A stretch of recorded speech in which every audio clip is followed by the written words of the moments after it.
ये लगभग 3,000 से ज़्यादा हुड़दंगियों ने यहाँ पर कल पूरे दतिया शहर की जो फ़िज़ा है उसको ख़राब करने की कोशिश की है। उन्होंने कोशिश की कि बाज़ार को बंद कर दिया जाए कैसे भी।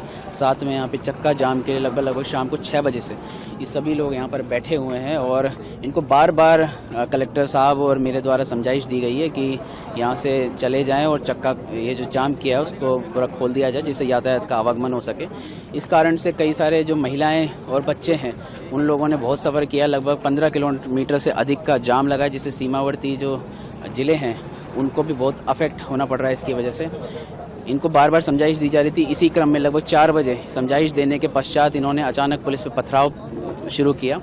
पथराव के बाद पुलिस ने तत्काल ही एक्टिव होकर अश्रु गैस का उपयोग किया और इसके बाद इन्होंने और भी अधिक पथराव किया जिसमें लगभग हमारे 6 से अधिक कर्मचारी गंभीर रूप से घायल हैं और हॉस्पिटल में एडमिट हो गए हैं। साथ में मुझे, एडिशनल एसपी को, सभी को चोट आई है। इस पर हम लोगों ने अश्रु गैस का और इनको पूरा डोमिनेट करके इनको भगाया है और अभी ये लोग छुप गए हैं और अभी इनको कहा गया है कि या तो अपनी गिरफ्तारी दें या फिर ये शांतिपूर्वक चले जाएं, पर किसी भी कीमत पर चक्का जाम बर्दाश्त नहीं किया जाएगा। ये प्रशासन का स्पष्ट संदेश। पुलिस ने कुछ लोगों को हिरासत में भी लिया है, कुछ लोगों को पकड़ा भी है। कितने लोग लगभग पकड़ लिए? कुछ लोगों को हिरासत में लिया गया है। अभी उन पे भी कार्रवाई की जाएगी, उन पे जो अग्रिम गिरफ्तारी की कार्रवाई की जाएगी। क्या लगता है सर, लोग परेशान भी हो रहे हैं, जाम भी लगा हुआ है, तमाम गाड़ियाँ फंसी हुई, एम्बुलेंस रात भर नहीं, अब जाम खुल चुका है और अभी धीरे धीरे करके समय लगेगा इसको। लगभग 10 घंटे से अधिक का ये जाम था, ये जल्दी खुल जाएगा। इसको पुलिस सुनिश्चित करेगी और यहाँ पूरी पुलिस का बल प्रेजेंट है और पूरे दतिया जिले में जगह जगह पे कई सारी कंपनियाँ और पूरा जिले का बल प्रेजेंट है। किसी भी सूरत में शांति व्यवस्था को भंग नहीं होने दिया जाएगा। विधानसभा उपचुनाव चलते आचार संहिता भी लगी है। आचार संहिता के तहत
ये जाम लग गया था और सुबह 5 बजे तक ये जाम रहा, तो लगभग 11 साढ़े 11 घंटे का ये जाम था, जिसमें 20 से 25 किलोमीटर लंबा जाम, जिसमें लगभग 4 जिले प्रभावित हुए हैं। दतिया, झांसी, शिवपुरी और ग्वालियर। सबसे ज़्यादा प्रभावित जिला ग्वालियर ही हुआ है। बहुत सारे बसेस, एम्बुलेंस इसमें फंसे हुए थे। सुबह हमने लगभग 4 बजे, पहले तो रात भर हम समझाते रहे, मैं एसपी साहब, एएसपी साहब, एसडीएम, एसडीओपी, सभी के सभी रात भर हम लोग खड़े थे ताकि वो समझाए, लेकिन कार्यकर्ता समझने के लिए तैयार नहीं थे। उसके बाद लगभग सुबह 4 बजे फिर से एक बार फोर्स बुला के उनको समझाने का प्रयास किया, नहीं समझे। उसके बाद वहाँ से पथराव चालू हुए। हमारे यहाँ से फिर हमने आंसू गैस छोड़े गए ताकि लोगों को पुश किया जा सके। उसके बाद सभी के सभी कार्यकर्ता कार्यालय में चले गए और वहाँ से फिर से पथराव चालू हुआ। पथराव में हमारे 8 जवान को काफ़ी गंभीर चोट आई। उसके साथ साथ एसडीओपी का हाथ में बड़ी चोट आई है, एसपी साहब, एएसपी साहब दोनों को चोटें आई है। उसके साथ साथ हमें भी सिर पे लगी थी, लेकिन हेलमेट ज़रूर था।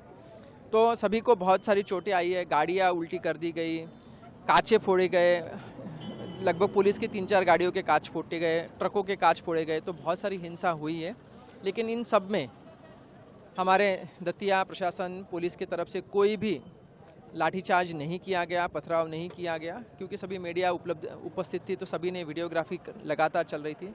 बहुत ही शांतिपूर्वक तरीके से प्रयास किया गया और नहीं समझे उसके बाद ही हम लोगों ने आंसू गैस चलाए हैं। अभी लोग जो कार्यकर्ता अंदर हैं उनको भी हमने यही समझाइश दी है कि वो बाहर आ सकते, एक एक करके बाहर आएंगे तो हमें कोई दिक्कत नहीं है, घर चले जाए, हम कोई कार्रवाई नहीं चाहते।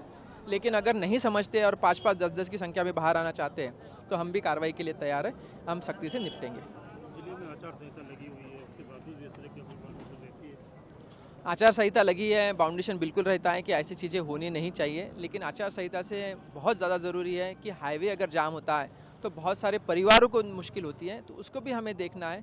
बहुत सारी गर्भवती महिला बसेस में बैठी हुई थी, बच्चे, बहुत सारे छोटे छोटे बच्चे थे जो रात भर उनको जगना पड़ा बिना खाए पिए। तो ऐसे में अशांति की भावनाएं मन में लोगों के जागती है, जिसको नहीं होने देना है। तो चुनाव के साथ साथ लोगों में शांति की भावना और सुरक्षा की भावना पैदा करना भी प्रशासन की जिम्मेदारी है, जो हम ज़रूर निभा रहे हैं। कुछ लोगों का कहना है कि मार्केटिंग व्यापारियों से भी कहना है कि बाजार बंद का भी आह्वान किया गया है। ऐसी स्थिति में प्रशासन किस तरह अलर्ट पर है? बाजार बंद का आह्वान जो कल रात को किया गया था, प्रशासन तुरंत वहां पहुंच गया था, पुलिस पहुंच गई थी और दुकानें जो बंद हुई थी वो सुरक्षापूर्वक खोली गई थी। जिसको दुकान खोलना है वो खोल सकता है, जिसको दुकान बंद करना है वो बंद कर सकता है। व्यापारी एसोसिएशन जो चाहता है वो कर सकता है। प्रशासन की पूर्ण पुलिस फोर्स उपस्थित रहेगा।